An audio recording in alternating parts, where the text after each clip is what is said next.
All right. Hello, everyone. My name is David Ryan Polgar. I'm the founder and director of the nonprofit All Tech is Human. If you're unfamiliar with us, we are a organization that's committed to growing and strengthening this responsible tech movement and ecosystem. Why do we do that? So we can tackle wicked tech and society issues and co-create a tech future that's aligned with the public interest. In order to align it with the public interest, you need to involve the public. And that's what we do. We have a lot of different projects, such as our mentorship program, Slack group of over 5,000 members across 62 countries, a job board, talent pool, over 1,000 members. But I know you don't want to hear me just talk about the activities. We're here for this great discussion around generative AI. I just want to say hello and then also introduce you to my colleague, Sandra. Sandra really runs a lot of our partnerships at All Tech is Human. We tend to be a connective tissue between the people, organizations, and ideas of this responsible tech ecosystem. So Sandra, how's everything going? Going well, David. Happy Friday. Happy Friday. Yeah, so like David said, my name is Sandra Khalil. I'm an associate. I focus on partnerships. I'm really excited for these upcoming ideas around live stream summits, events, and also in September, we have our annual Responsible Tech Guide coming out. So we're starting work on that, super excited. Anyone who wants to get involved in either working on the guide or being featured or, has an org in mind, we'll definitely be putting feelers out. And we want to hear from you, and we're super excited to put it out. That we are. So without further ado, we're just going to drop off from this live stream. I'm going to bring on my colleague, Rebekah Tweed. You might know Rebekah from some of the amazing work around kind of AI ethics, but also with our job board, talent pool, career kind of side in our newly launched Responsible Tech University Network. So don't be a stranger. Say hello to us, and especially if you're in New York, DC, or upcoming event in London, please say hello. All right, now I'm just going to bring on Rebekah. Hello, Rebekah. Hi, David. How are you? I'm doing all right. We're having a lot of fun here, but I am going to give you the floor. So I am just going to drop off this stream, and then we're going to bring on our two incredible guests that we have for this conversation today. Awesome. Thank you, David. Hello, everyone. Thanks for joining us. I'm really thrilled to be having this conversation today with Dr. Rumman Chowdhury and Elizabeth Reneries. I have the privilege of moderating today's discussion. So I'm Rebekah Tweed. I'm the program director at All Tech is Human. And joining me today, we have two amazing guests. We have Dr. Rumman Chowdhury, who is a pioneer in the field of applied algorithmic ethics, creating cutting-edge socio-technical solutions for ethical, explainable, and transparent AI. She is an active contributor to discourse around responsible technology with bylines in The Atlantic, Forbes, Harvard Business Review, Sloan Management Review, MIT Technology Review, and VentureBeat. Dr. Chowdhury currently runs Parity Consulting, Parity Responsible Innovation Fund, and is a Responsible AI Fellow at the Berkman Klein Center for Internet and Society at Harvard University. She is also a research affiliate at the Minderoo Center for Democracy and Technology at Cambridge University, and a visiting researcher at the NYU Tandon School of Engineering. Previously, Dr. Chowdhury was the director of Meta, Machine Learning Ethics, Transparency, and Accountability team at Twitter, leading a team of applied researchers and engineers to identify and mitigate algorithmic harms on the platform. Prior to Twitter, she was CEO and founder of Parity, an enterprise algorithmic audit platform company, and she formerly served as global lead for responsible AI at Accenture Applied Intelligence. In her work at Accenture's Responsible AI lead, she led the design of the Fairness Tool, a first-in-industry algorithmic tool to identify and mitigate bias in AI systems. All right, we are also joined by Elizabeth Reneries, who is an internationally renowned privacy expert, lawyer, researcher, and author, focused on the ethical and human rights implications of new and advanced technologies, with a specific emphasis on artificial intelligence, machine learning, blockchain, and digital identity. She's a frequent writer and speaker on these topics, with bylines in Wired, Slate, NPR, Forbes, and the New York Times, among other outlets. A senior research associate at Oxford's Institute for Ethics in AI and affiliate at Harvard's Berkman Klein Center for Internet and Society, Elizabeth has also held fellowships with Stanford's Digital Civil Society Lab and the Carr Center for Human Rights Policy at Harvard's Kennedy School of Government. She serves as the guest editor to MIT Sloan Management Review's Responsible AI Project and was named one of the brilliant women in AI ethics in 2022 by Women in AI Ethics. As the founder and CEO of Hacky Lawyer, an innovative consultancy focused on law and policy engineering, Elizabeth has advised the World Bank, UK Parliament, European Commission, US Congress, and a variety of startups, global corporations, and international and non-governmental organizations alike on law and policy questions related to AI ML, blockchain, and digital identity, as well as other new and advanced technologies. Elizabeth is the author of Beyond Data, Reclaiming Human Rights at the Dawn of the Metaverse. She holds an LLM from the London School of Economics, JD from Vanderbilt University, and AB from Harvard College. Okay, welcome to both of you. So this is a big topic, and I'm incredibly happy to have you both here to talk about it. I want to center the conversation on the impacts of the sudden accessibility of generative AI, the corporate AI arms race that it has inspired, and the lax regulatory environment that this is all happening in. So this accessibility has fueled an unprecedented level of popular interest in AI, especially after ChatGPT was released and integrated into Microsoft's search engine Bing. So for anyone who would like a bit of context here, I'd like to do a quick rundown of the recent timeline. So ChatGPT was released to the public late last year and integrated into Microsoft's search engine Bing on February 10th. On February 26th, the New York Times published an op-ed by Ezra Klein called "The Imminent Danger of AI is One No One is Talking About." The next day, John Oliver did a segment on ChatGPT, and this touched on really important issues like algorithmic bias and explainability, robustness, privacy, power dynamics, copyright issues, lack of regulations, and more. On March 8th, New York Times published Noam Chomsky's op-ed, "The False Promise of ChatGPT," which rebutted large language models as a path to artificial general intelligence and highlighted LLM's limitations. Thomas Friedman wrote Our New Promethean Moment for New York Times on March 21st, and on March 24th, New York Times published Yuval Harari, Tristan Harris, and Asa Raskin's op-ed, "Threats to Humanity Posed by AI." But then the media hype cycle was ignited on March 28th when Future of Life Institute released an open letter calling for a 6-month pause on training AI systems that are more powerful than OpenAI's GPT-4. So this open letter prompted alarming news pieces from New York Times, Wall Street Journal, CNN, CBS News, and others. And then on March 29th, Time took it a step further and published "The Only Way to Deal with the Threat from AI, Shut It Down" by Eliezer Yudkowsky. On March 31st, Timnit Gebru, Emily Bender, Angelina McMillan-Major, and Margaret Mitchell wrote an open letter called "Statement from the Listed Authors of Stochastic Parrots" on the AI pause letter. Okay, so in light of all of this breathless media coverage, and I'm sure I missed some, I would love to hear from both of you. And I'd like to start with Rumman.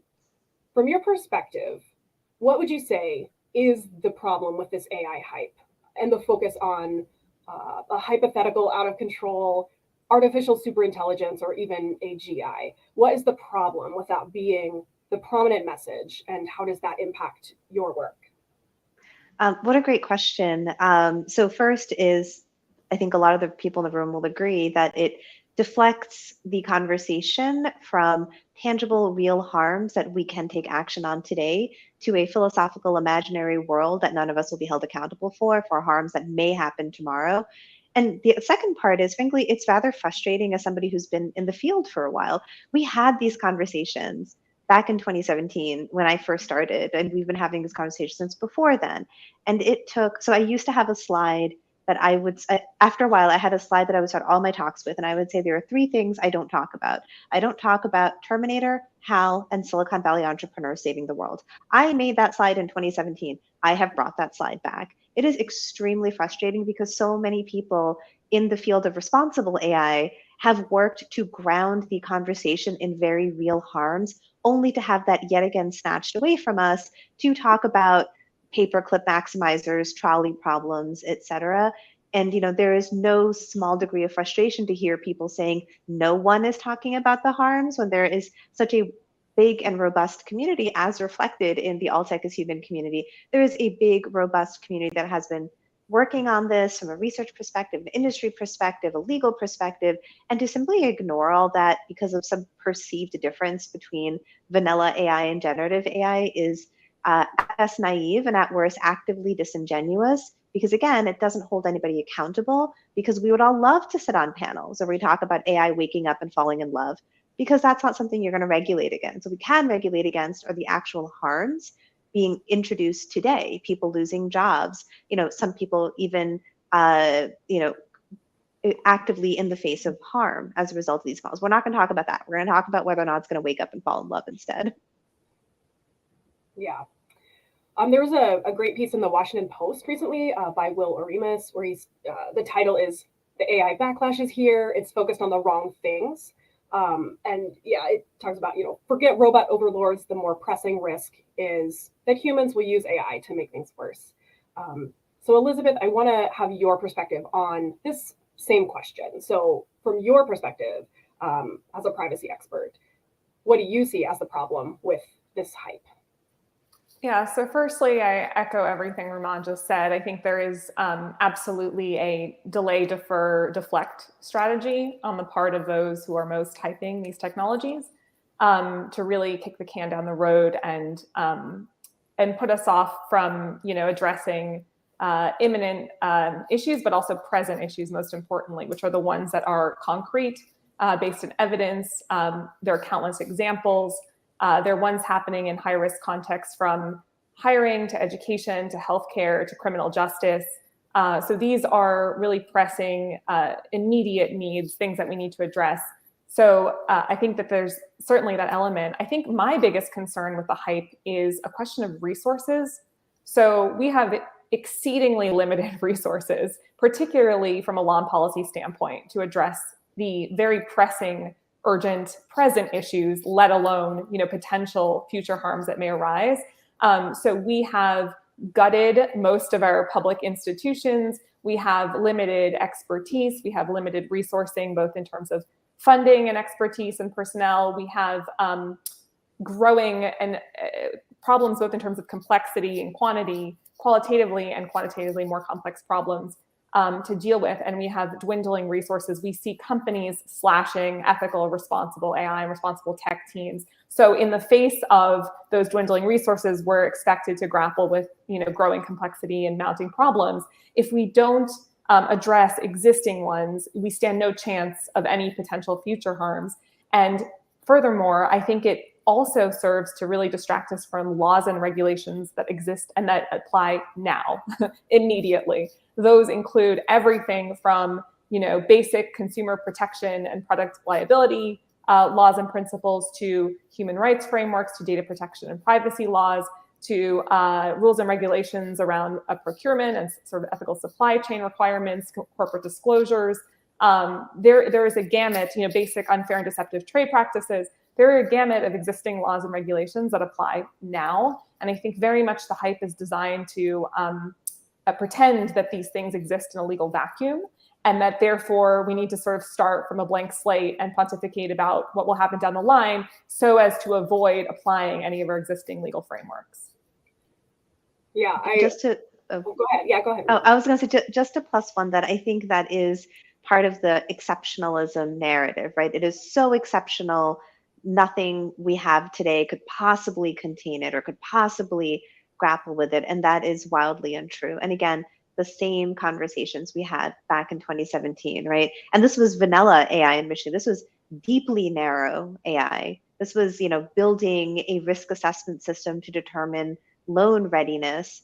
That people said was so exceptional, we didn't have regulation around it. And again, so many folks, Elizabeth included in this conversation, obviously fought to, enlighten people to say there are laws and restrictions, and they actually do generally apply. It does not matter whether this is a technology or, a very simple product. This is about the impact that it has. So you don't necessarily need to deeply be a generative AI expert or a large language model expert to understand what the impact is.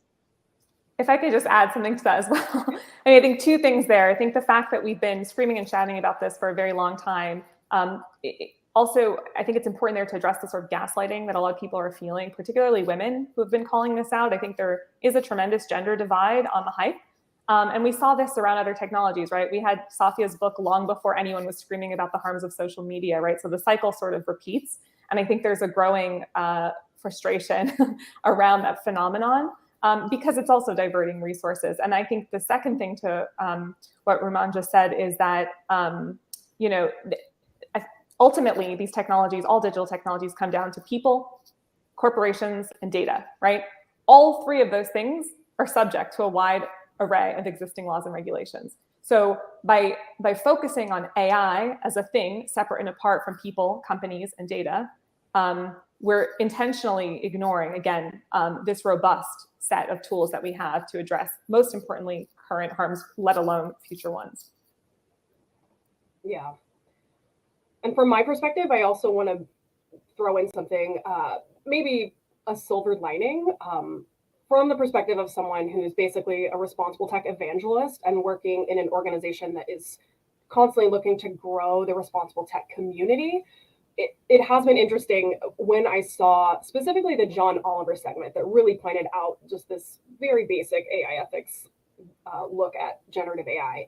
All I could think about was what a huge new audience that was bringing to the ethical considerations at play with large language models. And there's been like 6.7 million views on John Oliver's ChatGPT segment on YouTube. And so even though it was not perfect, I was elated that a media figure with that kind of audience was introducing even these most basic, like 30,000 feet view of the subject to 6.7 million viewers. And how many of those people were considering these questions for the very first time and then might start poking around. And then, a lot of people I know within the All Tech is Human community have talked about, that during February and March, a lot of people were talking like casually, friends, family, people who don't do this for a living or care about this deeply are starting to talk about AI. And I had my own conversations with people in my life. And it was interesting how I was always having to do a little bit of work to convince people that the problem is actually that AI is not smart enough for the amount of authority it already has in our lives, in these really important applications and automated decision-making tools and things like that. And everyone was receptive to that after a conversation, but everyone's prior assumption tended to be that AI is too intelligent and powerful for their comfort. And I think that's what that media narrative was running with and blowing up. And so I think to some extent that breathless, hyped up coverage set the stage for at least a portion of that large audience to get pulled back down to earth by the press coverage of the backlash to the hype that was precipitated by the Stochastic Parrots author's open letter in response. And so it was great to see the realistic look at actual non-hypothetical harms of AI being covered by Reuters and The Guardian and LA Times. I think The Atlantic had AI isn't omnipotent, it's janky. And then Wired published multiple articles, I think at least 3 that I know of. One was interviewing you, Elizabeth, and one written by you, Rumman. So to me, I guess there's at least this silver lining that the insane hype cycle allowed this conversation to really be brought to a new audience. And now I would define this opportunity as converting the new attention into people who do have some familiarity with the harms of AI that people have, Rumman, as you mentioned, have been working for years to mitigate and to prevent and to design out and to regulate these issues. So I want to talk a little more about the actual harms that we see day to day. And Rumman, you had a really excellent tweet thread the other day. So I would love to talk a little more about it. Which spicy take of mine are we talking about here? I know, I religiously follow all of your spicy takes. Oh no. So you were talking about a few different problems you see emerging. You mentioned 5. Access to the technology, the limitations of the technology that would now have to be communicated to a whole new group of people, the world as a testing ground for this technology, and the exploitation of public input as free labor. And then finally, you pointed to the need for us to show up with solutions. So I would love it if you could just talk a little bit more about about these ideas and just kind of walk us through your thoughts on this. Yeah. So I guess to start off with the education piece, I actually really like the John Oliver piece. I think there was a lot of critiques in our own community, but I think we need to understand that it wasn't for us. It was not made for us. Like you said, it was made for your family members. It was made for your, the person who mows your lawn. It was made for, a person who does copywriting or graphic design. Like that's actually who it was for. And I think it did a decent job of doing a clear 101, and especially paying respect to the fact that there was an existing community talking about this. I love that it didn't talk about these problems in this kind of breathless, oh my gosh, what if it takes over the world? Actually specifically pointing out, for example, facial recognition, incorrectly identifying Black men and that leading to their unfair arrests, and very tangible problems. I actually really like the John Oliver piece. I just want to start with that. And I went in wanting to be skeptical because it's sort of like, that's kind of how we're all trained in this community. I thought it was quite good. So, I did want to touch a bit on, the world as a testing ground. And I think this is a really interesting, and I want to bring in Elizabeth on this as a lawyer, of this line between product and research, right? And this is the line that's being increasingly blurred. And this is where we get the world as your testing ground, right? So a lot of these models are released and they're talked about as if they are research because they're supposed to be open source and research community, et cetera, blah, blah, blah. And it's kind of this code of an API that's put out there. But then we're seeing almost immediately it's being productized, right? So we're seeing product partnerships with the API with things like Duolingo and Khan Academy for GPT-4. And not to say that should not be what companies might want to do, but I do think that we're being very slippery here about that line between research and product. And part of it's because these things move so quickly. But I think part of this also relates to this like wanting to act as if these systems are exceptional and different and somehow removed from traditional R&D to product development. Like that's all really this is. Just because it is AI does not mean it is not R&D put into product development, which is a very common thing to do in like the medical industry or many other fields, right? Creating cars, whatever, it doesn't matter. But and maybe Elizabeth, I'd want to bring you in on some of that because I feel like you would have some really good perspectives. Yeah, it's really interesting. I mean, I think this relates very much, I don't know if we want to transition to sort of the data protection and privacy concerns, because using a lot of the data implicated in these systems in the context of sort of internal research and development is a very different proposition from using that data in the furtherance of offering commercial products and services on the market. There are concerns here around, for example, purpose limitation. So you'll see a lot of companies buried somewhere in their privacy policies or their terms will have things about using or harvesting user data for the purpose of refining products and services, which will have different limitations from, for example, using that data for the purpose of research or development or non-commercial purposes. Similarly, the underlying data sets themselves, which are a mess, and I'm sure we'll talk about, have certain limitations that apply depending on whether they're for commercial or non-commercial use. But what we've seen is that there's a very, as Rumman noted, a very kind of slippery and unclear process around sort of opportunistically picking and choosing whether something is research or a commercial offering in a way that I think is intended to sort of not have any of the relevant rules apply. But also I think this widespread experimentation on humans writ large, the public, is deeply concerning from an ethical standpoint when you think about the fact that even academic researchers have to go through an IRB approval, or there's all kinds of process and vetting and diligence around basic research that these companies are not subject to, despite the fact that their experimentation is potentially a lot more wide scale and potentially a lot more harmful. So we're throwing out, again, sort of all the fundamentals and all the basics for really no reason apart from the fact that there is this exceptional treatment of the technologies, as Rumman has pointed out. Yeah, and maybe to add to that a little bit, and here's where we start getting into what are the solutions we can offer, right? And I think a lot of folks, myself included, were kind of rightfully annoyed at some of the op-eds that came out later, like, oh, we should bomb countries that don't. I mean, wow. Speaking of, sort of the gendered aspect of this, imagine that came out of my mouth. I mean, the amount of respectability politics that are put on the women and people of color and the marginalized groups that have built this field And to have this person be able to come out and say in his infinite privilege that we should just bomb countries, I would literally never have gotten a Time op-ed to say we should go bomb. I can't even say we should have documentation, like God forbid. I'm told that, I don't understand how products work and it's because I'm not technical enough and, regulation stifles innovation. Man, this guy's just like, let's go out and bomb. So let's talk about like realistic solutions. And frankly, a 6-month moratorium is not a realistic solution either. If any of you have ever worked in product design and development, if you've ever rolled something out, man, wouldn't you love a 6-month break from product to be able to deal with like your organizational backlog or your tech debt?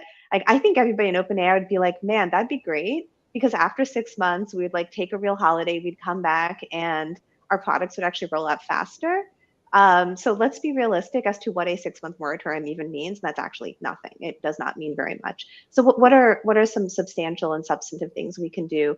And this is my op-ed in Wired that came out yesterday, is like, I really do think we need to seriously understand what a global governance methodology looks like, right? And the two examples I give are the IAEA and the Facebook Oversight Board, the Meta Oversight Board, as prototype examples of, again, this is not exceptional. We have done these things before. So the IAEA was made, and this is not related to AI, this is actually about nuclear energy. So one of the last times we had this like massive global conversation around the impact of a technology was around nuclear technology. And it was a lot of the same conversation, is how do we prevent rogue actors? How do you prevent rogue states? How do we prevent this technology that could have at scale massive harm from getting into the wrong hands? And the answer to that was to create a global governance body. So the IAEA has like a very specific remit, and there are limits to it. On the other end, if we bring this paradigm into tech, we have the oversight board for Facebook, which there are a lot of critiques of. But at the same time, it is very fascinating to think of a governance paradigm where individuals from all around the world who represent, different areas of expertise actually are allowed to take binding decisions for what a platform can and cannot do.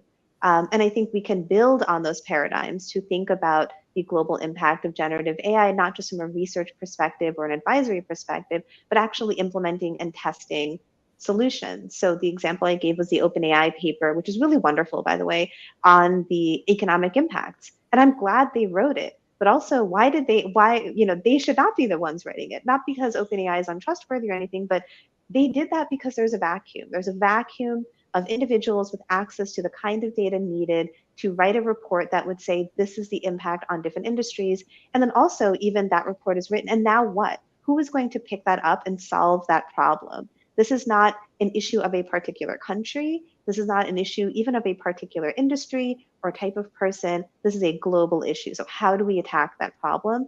I think one really interesting solution to start thinking through, and I know it's not going to be perfect, but to say, what is the level of governance that can exist and move at the pace and the level at which these companies exist, right? Because these companies operate at a global level. They operate very quickly. We need an entity that actually can move at that same pace. Yeah, that is an amazing suggestion. And I also want to bring in Elizabeth on, you were recently interviewed in Wired about ChatGPT's privacy problem. So I wanted to pivot a little bit to that part of it and wonder, could you expand on what you talked about, especially if LLMs are not compliant with data protection laws, but a widespread ban is not likely? Are there some solutions that you might suggest? Yeah, sure. So I guess I can start with one of the things I'm quoted as saying in that piece, which is that there's rot at the foundations of these technologies. I have no better way to put it other than to say, as you dig down, layer by layer from a data standpoint, there are what I view as frankly incurable problems, in the sense that from a principle standpoint, if you look at a data protection regulation like the GDPR, you've got sort of core principles, things like lawfulness, fairness, accuracy, transparency, purpose limitation, data minimization. I mean, all of these things, if you take any single one and apply it to the context of how these AI chatbots like a ChatGPT, LLM-based sort of AI tools are designed and developed, are in blatant violation of all of those things, right? So as the Italian Data Protection Authority recently found, there's no lawful basis, right, for the collection of this data in the first place, or there's no substantiated lawful basis for this. Of course, companies will try and find one. Certainly, there was no transparency in the initial collection of the data. Of course, nobody knew what it was going to be used for. In that sense, purposeful limitations clearly violated, because what it was presumably used for was somebody, frankly, just using the web, right? And then now it's being sort of harvested for another purpose. You have certain huge accuracy problems. I mean, we're seeing all kinds of falsehoods perpetrated at scale, claims around actual defamation, dangerous falsehoods that are causing people problems with legal trouble, their lives, potentially criminal justice issues. There are integrity and confidentiality concerns. So we have people inputting confidential trade secrets, proprietary information from companies in sort of prompting these tools. Issues around accountability for sure. And I think this is actually one of the most overlooked concerns I have with how effective our data protection laws are going to be in responding to these technologies. So I am personally of the view that while on principle, there are blatant inconsistencies here, I think in practice, it's going to be a real struggle to effectively use them to rein these technologies in, because if you think about it, most of the data protection privacy laws we have today are still very much modeled on a sort of 1970s database notion of how our digital technologies work, in the sense that there is either a government or a privately controlled database. There is a relationship between the database owner or controller and the individual whose data is contained in that database. And there are certain data subject access rights that apply to making sure that data is corrected or accurate or erased, or all the various data subject rights that exist in different permutations of these laws. What we have today is completely different from that database model. So I just wrote an entire book on this, Beyond Data. And basically, I'm arguing that we have these extremely complex data supply chains. We have, diffuse and sort of disjointed ties between this notion of a data controller and a data subject in something like an LLM-based chatbot to try and identify, at which point the relationships amongst these different parties, who's a data controller, who's a data subject, in respect of which data and at what point in time and for how long, at a global level is a really, frankly, impossible exercise, especially because a lot of the original training data long predates something like the GDPR, right? So you have like Common Crawl, who I think hasn't updated their terms since 2010. There are data sets that actually have personal data. There are data sets that link to personal data. There are data sets that are compilations of other data sets that sometimes have personal data and sometimes link to personal data.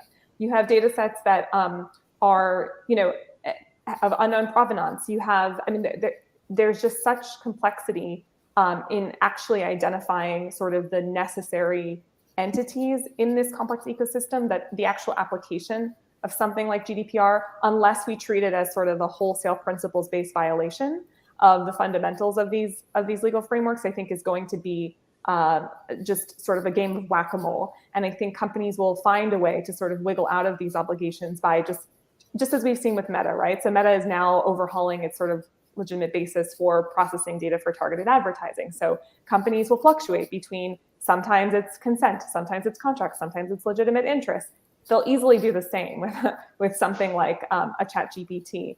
And so what I'm concerned about is that we're trying to solve this from a data protection and privacy standpoint. So we can either sort of say, these are fundamentally incompatible with our existing laws and therefore, they're unlawful. I think that's extremely unlikely. I think there is tremendous commercial interest and pressure in not wholesale banning these technologies. And so that undermines our existing legal frameworks and the legitimacy that they have, which means we need an alternative framework, which, as I argue, is really one that's more rooted in human rights and not the type of technocratic application of data-focused, data-centric laws and regulations. There are so many gems in everything you just said, Elizabeth, and I want to pull on a couple of them. One is sort of a lot of laws being written from this database in a particular place perspective. I'm doing a lot of advisory to governments as they're trying to understand technical audits and what technical audits might look like. And that's something that comes up a lot. There's this very common language in like IT auditing. That's something about like inspection, like physical inspection of online data, like databases. And every time I see it, I'm like, I don't really understand what this means. And we have to go through the whole conversation. Like, you realize all this lives in a cloud environment. What are you going to do? Go to a server farm? There's nothing you're going to learn there. And also, you know, the team that is, the companies don't build like Ireland specific models or US specific models, and the team is not all located in the US. So you can have a global team of people with data housed in a cloud where the server farm is in like some totally different country that builds models that impact the entire world. So like, in terms of like thinking through what data protection laws may look like, if it's being, again, you're totally correct. And that if it is in this kind of technocratic sense, if we're going to go understand the technology as and where that's housed, et cetera, versus a more global narrative around it or a more rights-based narrative around it, you're going to quickly hit a wall as these technologies update and they change. The second thing I want to talk about is even this over-reliance on regulation. Like, yes, we need regulation, but let's also remember that regulation can be misused, especially in an increasingly autocratic world. For example, in India, there is common use of like radicalizing content laws and content moderation laws to stifle dissent. So to put you know, activists in prison under, and they're using the laws that were initially made to protect them and to protect free speech. But again, so like when we think about laws that are being built, let's also think what would happen, how would the worst possible person you could think of use this law? And so as we think about regulation, it is not going to be the only place it happens. I do think it is incredibly needed, but let's also remember that it's not going to solve all the problems. And again, it's not going to solve a global set of problems. So we do see in GDPR and Digital Services Act, Digital Markets Act, et cetera, this interesting, you know, increasing reach of the EU's perspectives and the EU laws. And that starts to bring in this entire geopolitical narrative to this, right? And like whose values and whose laws are being put on the rest of the world, which has nothing to do with necessarily making the best or the right technology. Now this starts to become a geopolitical game. And Rebekah, I think that then this starts to speak to, you know, why we are in this weird AI development arms race, right? Because there is this perception that if we don't build it, some other country is going to build it. And like, you know, the punching bag is always China in this case. But it's always like, if we don't build it, China won't build it. And that's very wrapped up in a lot of this US anti-China sentiment as it relates to many different topics, not just technology. Yes. Yeah, that is amazing. And we have so many questions that have come in from people submitting them either in real time or also through registration. We had a lot of questions. We're running out of time, but I'm going to try to hit on one question just to pull in something from the audience. So the question is, how should organizations be approaching this hype and all the willingness internally to build new solutions using generative AI and LLMs? So who in organizations should be leading the response? How can we try to give constructive guidance about the risks without sounding like we're being overly risk averse? And Elizabeth, I wonder if you wanted to take this one from your perspective. Sure. I mean, it's a really difficult question. I think what's, at least from my perspective, for example, through the work that I do with MIT Sloan on responsible AI, you know, a lot of organizations have approached responsible AI from the standpoint of tools that they're building internally. So they sort of have their ducks in a row in terms of, you know, things they're designing or developing, offering that are sort of first-party tools internally built. I think what's really thrown them for a loop with generative AI is this use of this, you know, rapid sort of upscaling use of third-party tools. So for example, it's not even something that the company has an organizational view of, because it will be like an employee just decides, right, that they're going to input some, you know, supplier data or employee data into a chatbot. And so there is now this, these sort of from top-down approaches to responsible AI that have been effective in the sense of, you know, internally developed tools are not going to be as effective for these sort of new use cases. And there's also the concern that these tools are sort of general purpose, right? So they're not context specific, and yet most responsible AI frameworks are context specific, right? So there's sort of a disconnect between the way we've approached responsible AI. So I think now there needs to be recalibration of, you know, more of an emphasis on things that we perhaps weren't as focused on, things like, you know, vetting vendors and procurement processes, risk management, employee sort of training and awareness and education around this, like, stuff that was maybe sort of peripheral but not as core, I think is going to become a lot more important, especially in the near term, as there's sort of this rapid adoption of these things again. And frankly, you can't address what you don't know is happening in an organization. So there's a lot of unknown unknowns here. There's a lot of need to even take stock of who's using these tools. I was speaking with a news outlet where, journalists are using these tools, and is there the same sort of like fact checking happening? Is there the same editorial integrity? People aren't even aware of them. So I think that we do have to rethink our approach to responsible AI from, the same principles will apply. So I don't want to say that, we can still leverage what we've done. And there have been, as Rumman pointed out and others have pointed out, 10 to 15 years of different multi-stakeholder public and private sector groups working on ethical AI principles that are all still relevant, that are all still applicable, that are largely all saying the same thing, that are calling for basic things like transparency to know what data sets, right, what's in the training data, how is prompt data being used. So I think all the existing sort of principles and frameworks apply. It's just that the way that they're implemented might have to change and sort of shift to more of these bottom-up approaches. Yeah. Did you want to add anything, Rumman? Yeah, I think that maybe the last thing I'd leave this group with, and building on Elizabeth's point, is that I'm actually starting to see there's sort of two layers of what's called trust and safety or responsible AI. I think a lot of those things are the same. We use a lot of different words to refer to the same things. And there's one layer that is the responsibility of the company building the technology. And as Elizabeth has said, these are general purpose technologies. And then what ends up happening is that the visibility into the model actually shifts up a layer, because it's usually not, what we're going to see in the future is not people accessing necessarily specifically ChatGPT, but some iteration of it. So it might be Khan Academy's tutor, or it could be Duolingo's chat, right? And so now what I'm seeing is there's going to be another layer of trust and safety that's about context-specific training and addressing harms. And I think that's going to be a very interesting space where it's, the visibility of the model has moved further upstream, and now you're a company building something and you want to build a product on somebody else's API, but you are responsible for your users and ensuring that your use case isn't going to be harmful. And to be perfectly frank, the people at OpenAI are not necessarily going to address like some very specific niche use case of maybe a language chat in another language or generating images, but maybe it'll be the responsibility of the company using the upstream model to address that. So one thing I want folks to think about is what are the multiple layers of trust and safety that might be needed. Yeah, that's brilliant. So I saw a comment that we could do like another hour, 2 hours of these questions. I really wish we had more time to pull in more of the audience questions, and maybe we'll make this a series. But I want to respect everyone's time, and so I want to thank our guests today, Dr. Rumman Chowdhury and Elizabeth Reneries, so much for helping us make sense of generative AI and the harms that we're actually dealing with. And thanks to everyone today for joining us for this incredible discussion. And make sure to check out the websites of our guests and Elizabeth's book. And you can follow up with all of us on social media, LinkedIn, Twitter, Mastodon, etc. Exactly. We're going to follow up with the Wired article that Rumman was mentioning that just came out yesterday. That's going to be in our newsletter. In addition, do check out the newly released Beyond Data, Reclaiming Human Rights at the Dawn of the Metaverse by Elizabeth. So Elizabeth, Rumman, thank you for everything you're doing to pay your knowledge forward.